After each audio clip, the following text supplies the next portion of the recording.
Buenas a todas y a todos. Bienvenidos al resumen del curso de redes inalámbricas.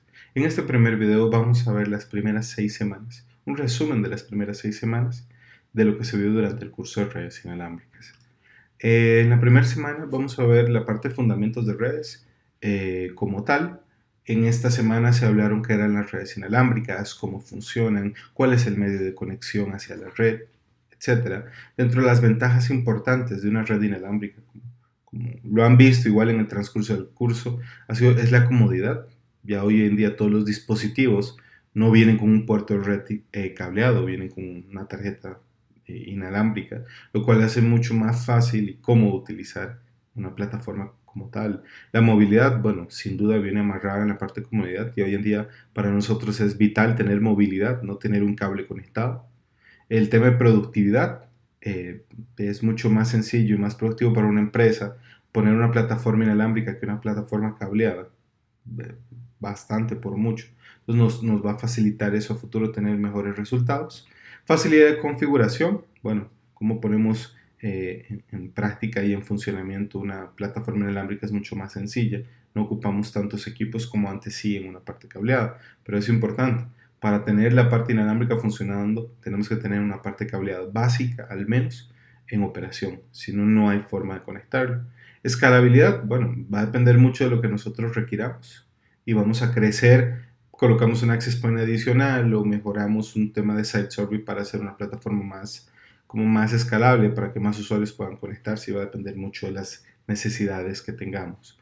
En seguridad, siempre se ha hablado que las redes inalámbricas son inseguras, pero hoy en día no es cierto. Estándares como 802.1x, perdón, nos facilita mucho esa labor. Ustedes lo han visto en algunas tareas que hemos realizado. Son estándares seguros que facilitan la comunicación a nivel inalámbrico, tanto inalámbrico como cableado. Entonces nos da cierta similitud en esquemas cableados como tal. El coste cada día es menor, cada día salen mejores equipos, los estándares todo el tiempo están actualizándose para tener mayor capacidad, por ende los costos son mucho más bajos ahora, ¿no?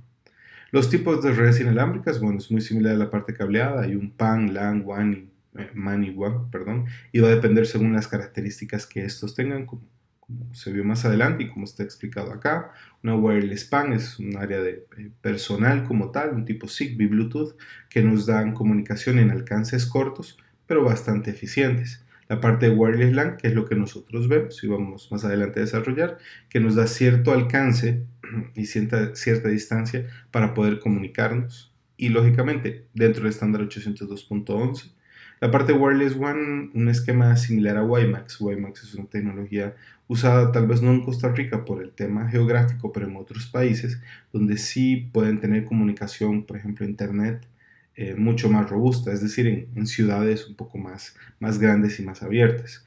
En la parte de Wireless WAN, todos los días nosotros lo usamos, nuestro dispositivo celular conectado a una red 3G, 4G y posteriormente los estándares que vengan a futuro, es un concepto a nivel de Wireless WAN.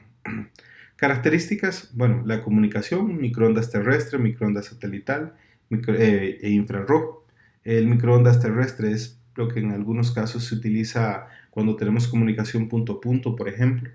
Ustedes ven antenas parabólicas, pero apuntando no hacia el cielo, sino a un punto específico y con ángulos específicos en línea vista. Se utilizan para ese tipo de esquemas. Los satelitales, bueno, es para obtener, enviar o recibir señal a nivel satelital. Esto se usa mucho, por ejemplo, en televisoras por cable, tipo Sky, Claro TV, etcétera. Usan este tipo de plataformas. Infrarrojos es todo lo que es a corto alcance. Por ejemplo, un control remoto es un infrarrojo para enviar y recibir una señal. Pues bueno, va a limitarse a ciertas características. Bueno, las aplicaciones, como ya les mencionaba, van a usar distintas frecuencias que se ven en capítulos posteriores para usar y estar dentro de cada uno de estos estándares. La parte de seguridad ya se habló un poco, se mencionó. Hoy en día ha mejorado bastante comparativamente con los inicios de redes inalámbricas. Eh, a nivel de los estándares o perdón, de las bandas no licenciadas, perdón, es muy importante tener claro y entender en qué frecuencias estas trabajan. Las frecuencias como tal son los rangos en los cuales pueden comunicarse los distintos estándares. Acá están definidos. Van desde 800 MHz hasta los casi 5 GHz. Lógicamente no todos los rangos se pueden usar, hay unos que son libres, otros que son licenciados, es decir, que los gobiernos de cada país cobran por usar bandas de frecuencia. Por ejemplo, una radio, las radios como tal tienen que pagar por la frecuencia que usan, porque si no cualquiera prende y emite en un radio específico y puede opacar a una emisora como tal que está pagando, entonces eso es ilegal, por lo menos acá en Costa Rica y en otros países es similar.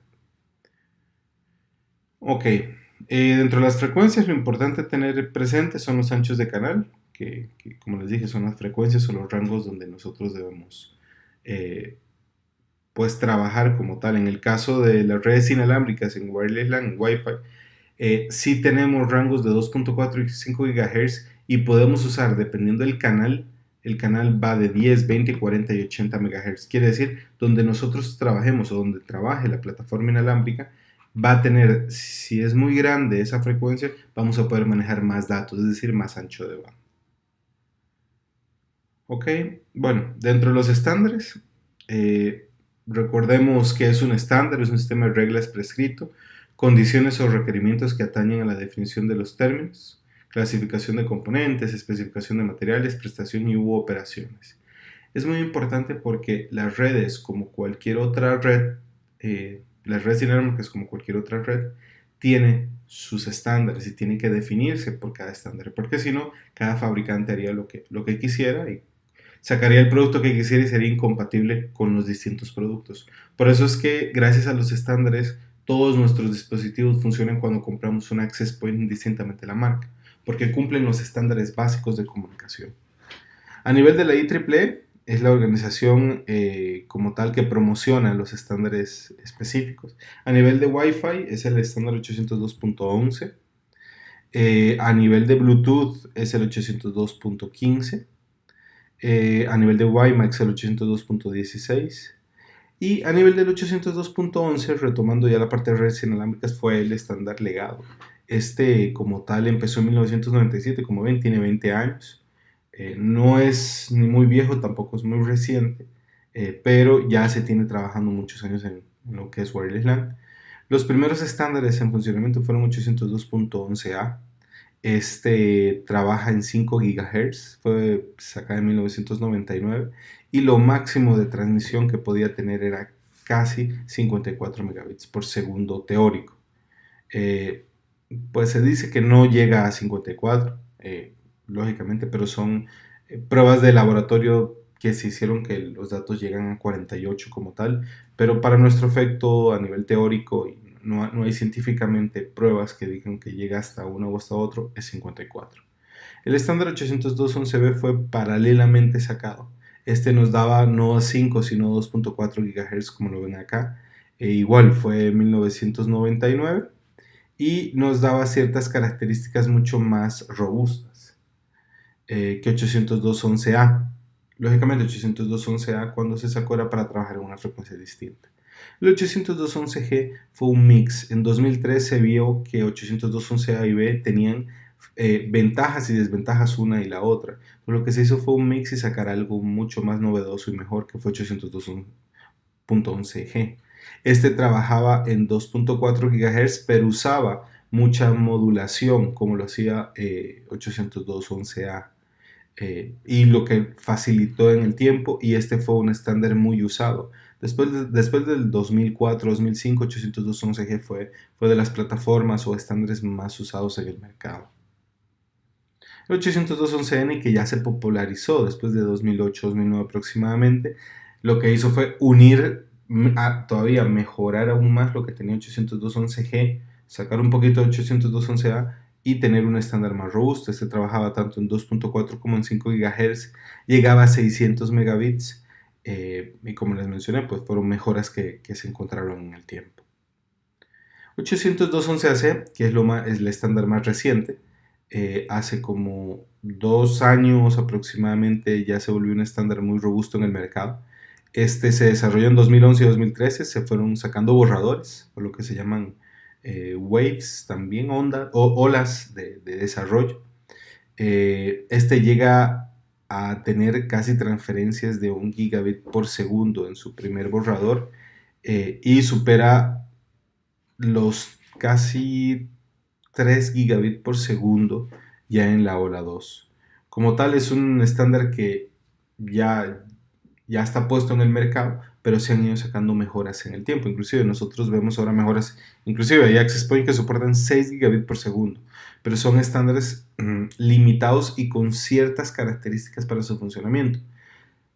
Tener ese estándar operando es muy caro para un fabricante, entonces no se ven muchos equipos en la calle con soporte a alta densidad de tráfico. 802.11ad, que es lo más reciente y es lo que se está trabajando ahorita en el mercado. Todavía no es un estándar como tal. Bueno, sí es un estándar porque ya se le puso nombre, pero no está 100% desarrollado. Y 802.11h, que de igual forma se está trabajando paralelamente con 802.11ad. Vienen a ser como comparativas o van a salir para distintas funcionalidades o aplicaciones según se vayan terminando y afinando los detalles de configuración.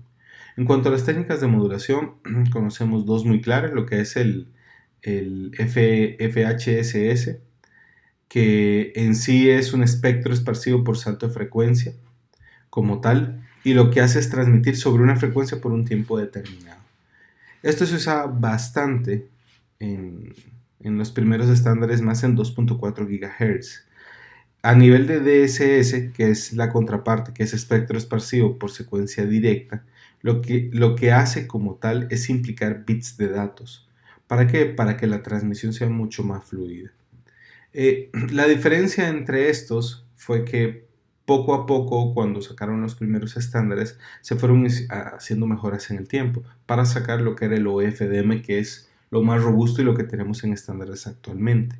¿Qué es? Es una técnica de modulación basada en la idea de multiplexación de división de frecuencia. La multiplexación como tal viene por un canal y se reparte por varios canales. Es como, ¿se acuerdan conceptos de MIMO? Bueno, de SISO y MIMO, algo así. Tiene una entrada, pero salen 5 o 6 salidas, por ejemplo. Entonces, eso es una multiplexación. Tengo una entrada, 6 puertas de salida. Un ejemplo como tal. A nivel de UFDM, se usó bastante, o se usa bastante en 802.11n y AC, y ha ayudado mucho a que los anchos de banda mejoren en el tiempo. Ok, denme un segundito. En la semana 2, lo que se ve ya es entender un poquito más las topologías, tecnologías y antenas de comunicación. En este caso, se trató de entender cómo es la comunicación a nivel de redes inalámbricas. En este caso, la comunicación es unidireccional porque va en un solo sentido, pero poco a poco las redes inalámbricas con estándares más avanzados han logrado que la comunicación sea bidireccional.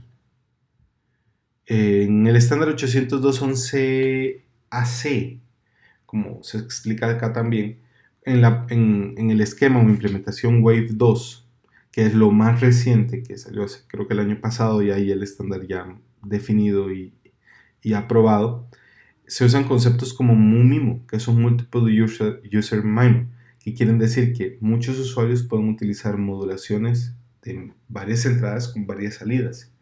¿Y qué ganamos con esto? Perdón.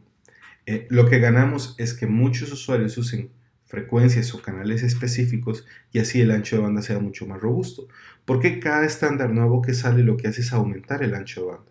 Por lo mismo, porque este tipo de modulaciones, este tipo de esquemas inalámbricos hacen que el ancho de banda sea mucho mejor utilizado. En la parte de principios de RF, que es radiofrecuencia como tal, una onda de radio es un campo eléctrico y un campo magnético utilizado para transformar información. Eso es como la parte cableada. ¿Cómo pasan los datos de un lado a otro? Son impulsos eléctricos. Por eso existen los unos y ceros. Si el impulso está activo es un 1, si no es un 0, y así sucesivamente. Entonces a nivel de redes inalámbricas el concepto es muy similar al cableado, únicamente que el medio es el aire. En la parte cableada el medio es el cobre o el cable por el cual está viajando toda la comunicación. En este caso, para la parte de radiofrecuencia sí tenemos un espectro bastante interesante y nosotros nos enfocamos específicamente en 5 GHz y 2.4, como ven acá, que es una banda que está mermada en la parte de microondas y radares. Radares, más que todo por el funcionamiento que antes se daba.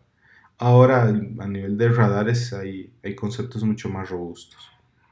A nivel de topologías, como ustedes ya lo han visto igual, tenemos el conjunto de servicios básicos, que es el Basic Service Set, que es como tal tener una comunicación de un access point con los distintos dispositivos como tal, teniendo un SSID o un BSSID, que es la información con la cual se van a conectar los dispositivos inalámbricos. Tenemos un sistema de distribución, en este caso que va a depender de un dispositivo capa 3 o bueno, capa 3 como tal, que nos va a dar enrutamiento y switching, y manteniéndonos con el BCS en medio. Adicional tenemos el Service Extended Set, que es el servicio extendido, que es en el cual vamos a tener comunicación entre access point por un dispositivo medio capa 3, que en este caso sería, volvemos al mismo punto, un switch, y en el cual nos permitan hacer roaming de un punto al otro. Está el IBSS, que es el conjunto de servicio básico independiente, que es lo que conocemos comunicación punto a punto. Eso es bastante, ya se usa cada vez menos, pero es una plataforma bastante, fue muy popular, los esquemas ad hoc como tal.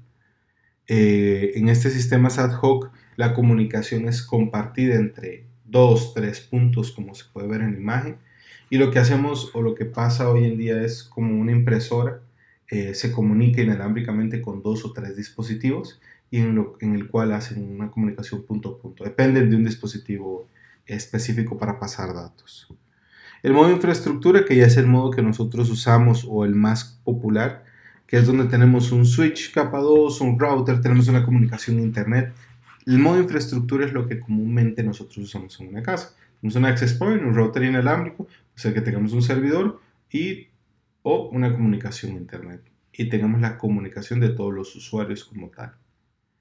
Otras topologías tenemos el esquema del repetidor, donde, valga la redundancia, repetimos la señal para llegar a puntos remotos o alejados. No quiero decir remotos como una agencia, remotos, no sé, a 100, 200 metros en el cual no tengamos un cable o se nos dificulte algún tipo de esquema para proveer la necesidad de conexión.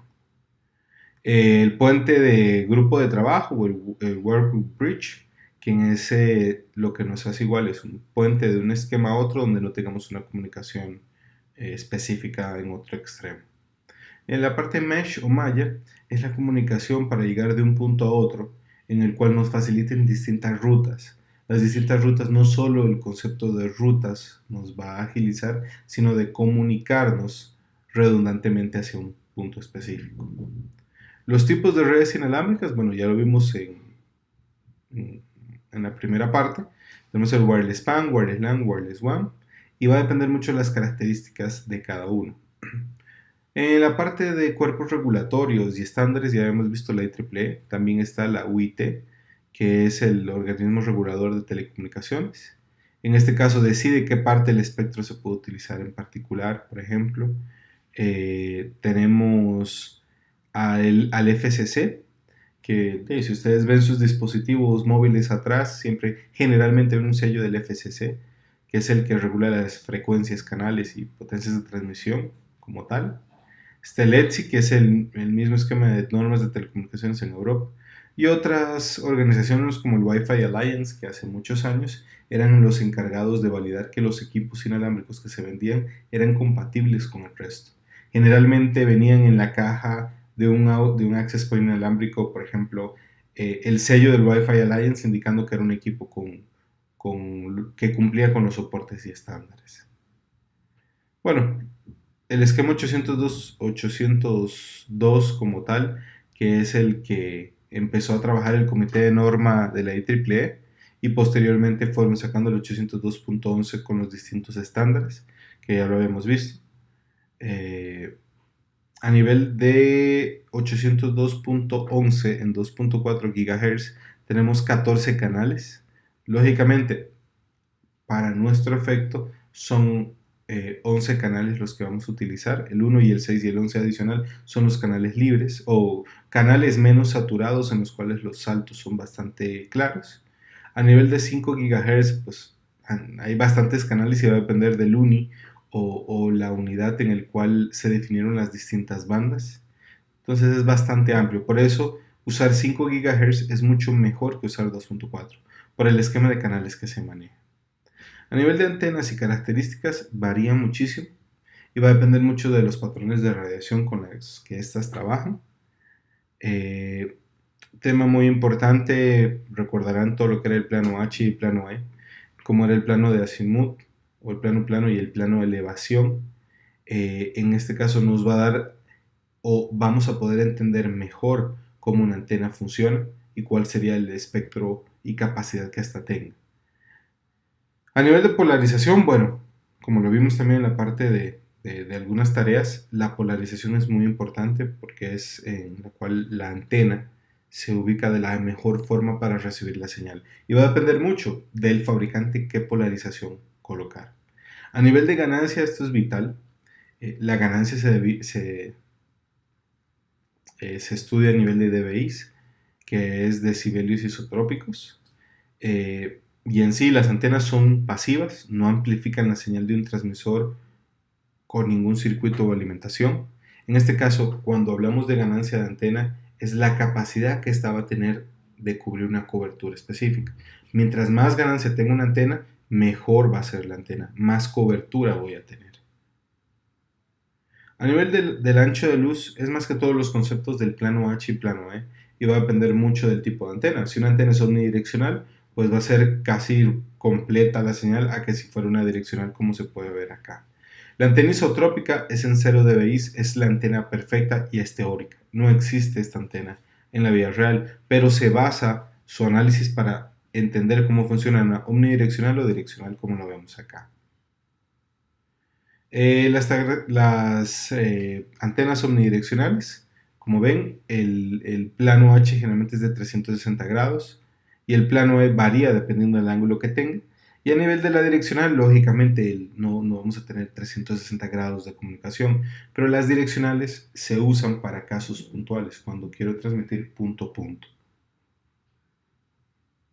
como se habla acá. Bueno, los cables y accesorios necesarios para conectar siempre van a tener pérdida en la comunicación, por lo cual el dBi final pues, va a ser poco impactado. Ok, bueno, en la tercera semana se analizó un poco más todo lo que eran el protocolo y el flujo de tráfico. Ya vimos un poco más el funcionamiento, bueno, de cómo debe ser la topología de redes inalámbricas. En este capítulo, más que todo, se explica cómo las redes inalámbricas han impactado o han sacado muchas cosas positivas de la parte cableada. Impactado quiero decir a nivel de comunicaciones definitivas y finales, ya que las redes inalámbricas hicieron que las redes cableadas cada vez tengan menor efecto. Por eso, cuando hacemos un comparativo, las redes cableadas, ¿cómo fue el crecimiento? Hoy en día se crece a nivel de fibra, pero los dispositivos como switches reciben las fibras, pero no reparten fibras a las computadoras, lo que reparten es cobre, un cable RJ45. Entonces, de una u otra forma, sí ha ido mejorando la comunicación, pero no al usuario. ¿Por qué? Porque las redes inalámbricas se han encargado de que ese proceso sea mucho más sencillo. Como ustedes saben, las redes inalámbricas funcionan sobre la atmósfera o sobre el aire. Eso es muy importante tener claro y es evidente también el funcionamiento como tal. A nivel de estándares, bueno, es un repaso que se hizo en este capítulo de los conceptos que habíamos visto ya de los distintos estándares. Nada más para recalcar, el estándar 802.11a trabaja en 5 GHz, el B en 2.4, el C fue un bridge pero no salió del todo, al igual que el D, y el E se encarga de calidad de servicio. A nivel del G trabaja en 2.4, que es de los que fue muy utilizado después del 2004. A nivel de 802.11ac puedo tener frecuencias mucho mejores, entonces puedo tener el estándar mucho más óptimo porque puedo usar en 2.4 y 5 GHz, por ejemplo. Acá se habla un poco más de los estándares que ya habíamos visto previamente, nada más se desarrolla un poco más y un poco más de historia de cada uno. En 802.11n, un estándar bastante utilizado, y es donde empezaron a usar el concepto de MIMO. Eso sí es importante entender. Recordarán los conceptos de SISO y MIMO como tal. Un SISO era Simple Input, Simple Output, es decir, entrada simple,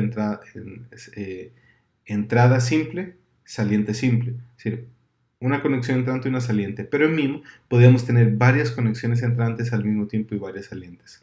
Lo máximo en MIMO es 4x4. ¿Y qué? Y va a depender mucho de la cantidad de tráfico que quieramos pasar. Mientras mayor sea la comunicación, es decir, si es 4x4, un access point va a ser mucho más caro que un 2x2. ¿Por qué? Voy a requerir de más antenas para más comunicación. Ok, en cuanto a la agregación de canales, se empezó a dar en estándares, o se empezó a utilizar en estándares más recientes como 802.11ac, porque las frecuencias utilizadas para 802.11a y b eran de 20 a 22 MHz, pero posteriormente para pasar más ancho de banda ocupamos una banda mucho mayor y se empezaron a usar frecuencias hasta 160 GHz. En este caso uniendo los distintos canales para tener mejor comunicación. En la parte de multiplexación, y va a depender, como les dije, viene una entrada y tenemos varios salientes, y eso nos facilita mucho el esquema de tráfico, la multiplexación como tal. A nivel de beamforming, es la capacidad que tiene un access point de acomodar la señal, es decir, recordemos que es omnidireccional y se puede entender que es una comunicación tipo círculo, pero con beamforming lo que hace el access point es tratar de pasar o mover esa capacidad de espacio de comunicación donde se ocupen más usuarios. Entonces, ya hoy en día todos los access point vienen con este tipo de conceptos. Beamforming un fabricante, otro se llama Beamflex, etc. Y nos da esa capacidad de mejorar la comunicación y que el access point transmita donde haya más usuarios para su correcta comunicación. Ok, en el estándar 802.11ac, que es el más robusto, como les dije, puede usar 160 MHz como frecuencia como tal, uniendo los distintos canales. ¿Para qué? Para tener un mayor ancho de banda. Por eso, mientras más usuarios estén conectados en 802.11ac, lo que se pretende es que tengan más ancho de banda. ¿Pero qué va a limitar eso? Mientras más ancho de banda tengamos, menos usuarios conectados a la red. Es un efecto inverso, ¿no? Ok, a nivel de usuarios de MU-MIMO, que es multiusuario a nivel de MIMO, se empezó a usar después de 802.11ac. En N se usó el concepto de MIMO, pero en AC, al tener mayor ancho de banda y tener capacidades mucho mayores que un puerto de red, pues se empezaron a usar este tipo de conceptos y propósitos. Esto para llevar más datos en puntos específicos. Ok, bueno. ¿Qué estándar es mejor? ¿Cuál es peor? Bueno, no hay un estándar mejor, no hay un estándar peor, pero los estándares han ido evolucionando. Entonces, con la evolución que han tenido, han ido mejorando las diferentes comunicaciones que tenemos en redes inalámbricas. Inclusive utilizando los esquemas de modulación o FDM bastante robusto como tal.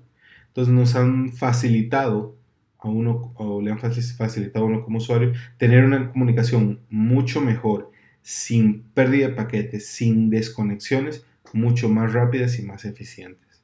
Entonces, eso ha hecho la evolución de los distintos estándares. Ok, a nivel de colisiones, recordemos que se usa a nivel cableado el CSMA-CD, que es la detección de colisión, pero a diferencia de la parte cableada, la parte inalámbrica no puede tener colisiones o no existe ese concepto. Lo que se puede hacer es evitar, porque ¿por qué no podría detectar colisiones? Porque estamos usando el aire. Lo que podemos hacer es evitarlo. Mientras en la parte cableada los impulsos eléctricos se manejan de forma diferente.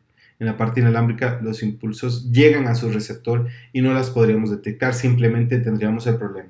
Y tendríamos un cuello de botella en los access point o dispositivos porque el tráfico no puede enviar ni salir. En este caso, ¿cómo se evita? Aplicando los esquemas de CSMA-CA. Entonces, se aplica este esquema para evitar cualquier tipo de colisión en el medio. Ok, a nivel de tramas de control es muy importante. Los paquetes se envían y reciben, al igual que los handshake de TCP. Hay un ACK, hay un SYN ACK y una comunicación definitiva que el paquete se envió, como cualquier otro esquema de comunicación. En la tercera semana se vieron diferentes otras tecnologías inalámbricas como tal, o se mencionaron.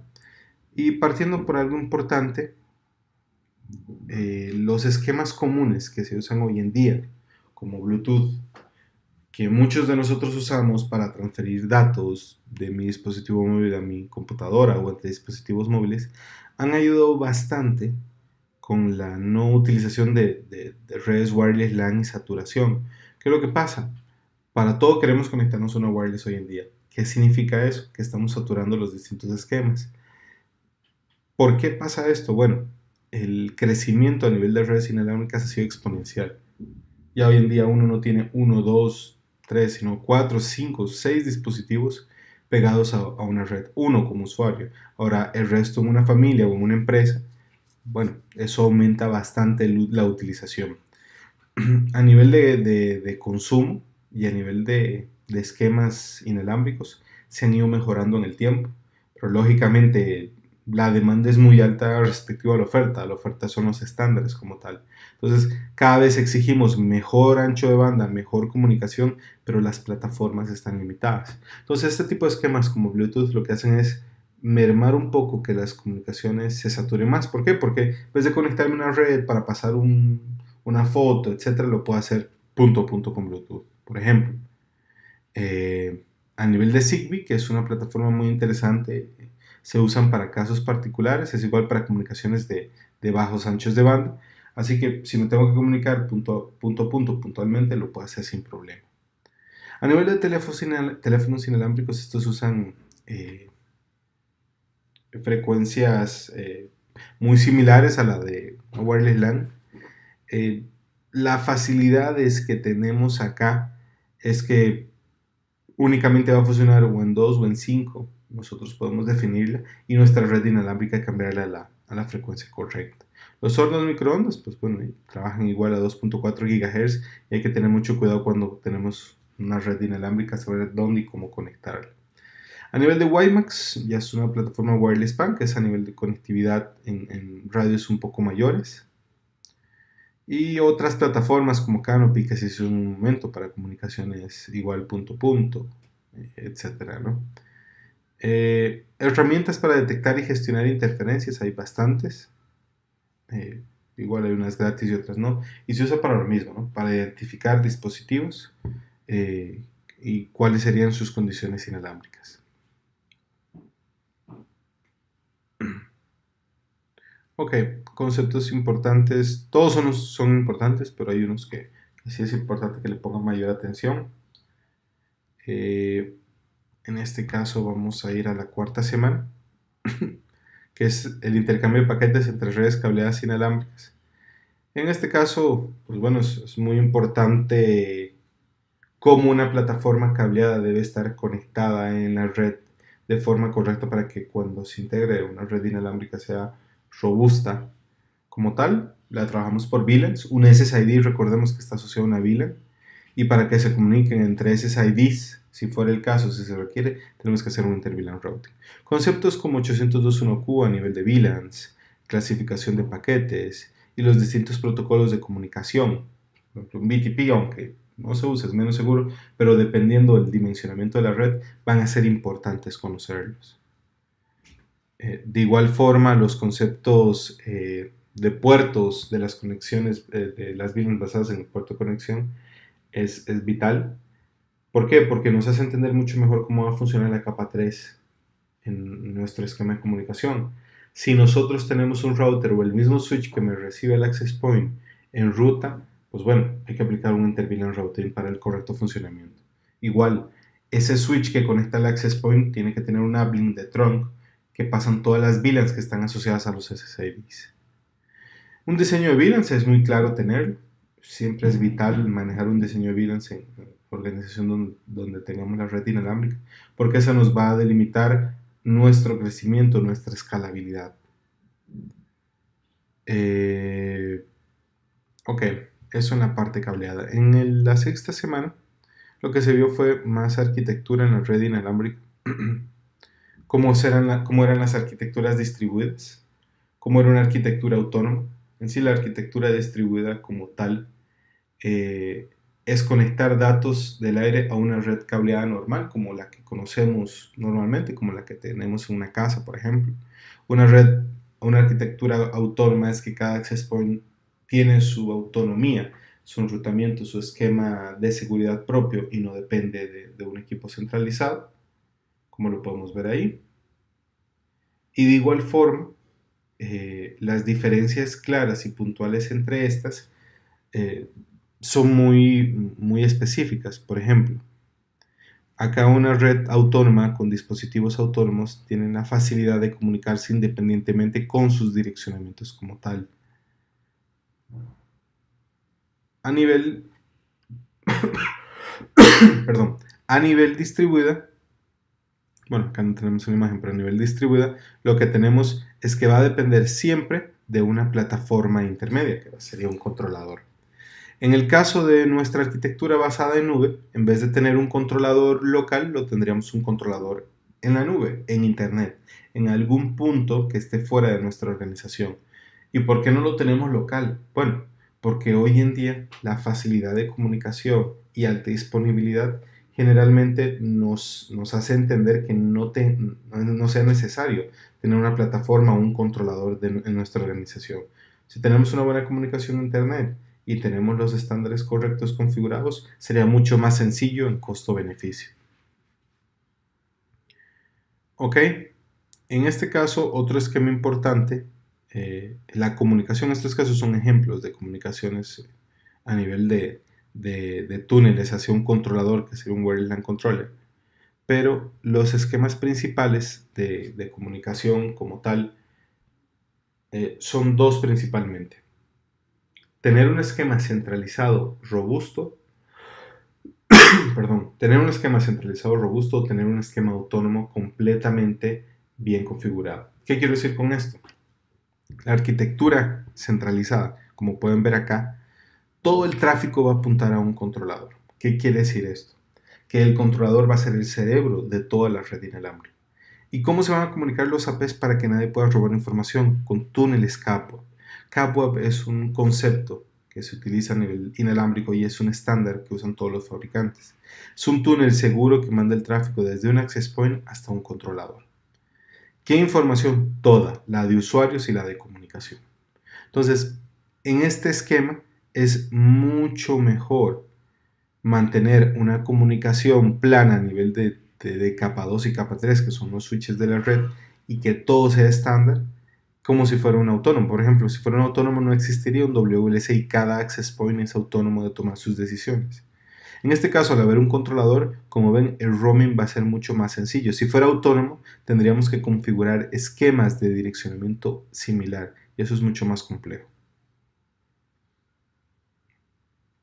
Ok, a nivel de arquitecturas convergentes, bueno, como alternativa a la arquitectura inalámbrica centralizada, los WLC están situados cerca de la capa central. La función puede desplazar más abajo la jerarquía de red. La reubicación hace dos cosas: que el WLC se mueva más cerca de los APs o que el WLC se distribuye en un lugar centralizado. Perdón. Entonces, ¿qué es lo que pasa con esto? Que dependiendo de nuestro esquema, hay que realizar un análisis en dónde colocar el WLC. Puede ser que esté mejor en una capa de distribución que en la capa core, por ejemplo. ¿Para qué? Para que el tráfico sea más fluido y más rápido. Ok, y como tal, una arquitectura Flex Connect, o lo que anteriormente se llamaba HRIP, lo que pretende es que, por ejemplo, para sitios remotos, donde tienen que pasar por un medio de comunicación que es la WAN, es decir, no es un conector que yo tengo por la red cercano. ¿Qué quiero decir esto? Tenemos la UCR, un ejemplo, Senfotec o la UNA, universidades como tal, que tienen edificios en distintas partes del país para comunicar que por ejemplo, en este caso puntual, que el Senfotec, la sede en San Carlos, se comunique como si estuviera en San José a la Universidad Senfotec. ¿Cómo sería esto de forma óptima a nivel de redes inalámbricas? Bueno, para que el tráfico sea local, o bueno, se entienda local, que tengan comunicación entre ellos, compartan archivos y la información se viera como si fuera en sitio, tiene que tener un esquema Flex Connect, que cuando coloquen el access point en la sede de San Carlos, el tráfico que viaja por la WAN, que la WAN es un proveedor de servicio, ¿quién puede ser? El ICE, Raxa, Tigo, Telecable, cualquier proveedor que le brinde un esquema de comunicación a Senfotec, pueda, en el peor de los casos, si tiene algún problema, ser independiente en cierto punto de ese access point, pero al mismo tiempo dependa de un controlador. ¿Por qué se usa este esquema? Porque hay situaciones que se cae la red o la WAN, es decir, la comunicación de San Carlos a San José se cayó. ¿Y cómo hacemos? ¿El access point también se cae? No. Ese esquema Flex Connect, en el momento que él pierde comunicación con su controlador, le da cierta autonomía, cierta, no de total, cierta autonomía para que él siga funcionando localmente y no salga del tráfico. Lógicamente no va a salir porque está caído.